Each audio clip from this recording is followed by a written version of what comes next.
Ayan, medyo madilim pa rin po. After po ng mga ilang araw na pag-uulan, ayan pa rin po mga kusina, yung ating kagaya pa lang, nagbabadya pa rin na naman ng pag-ulan. Madilim pa rin po ang kapaligiran, especially dito po sa Bamboo Heights, General Trias. At okay naman po dito sa lugar na ito, mataas, kaya hindi po alalahanin yung pagbaha dahil mataas po yung lugar.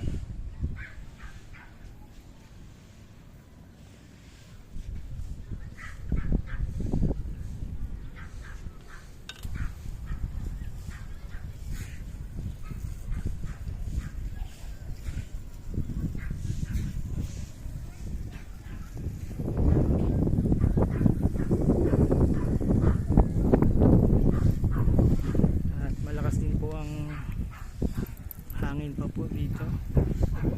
Ayan, kita po natin yung kalagayan po ng lugar na ito.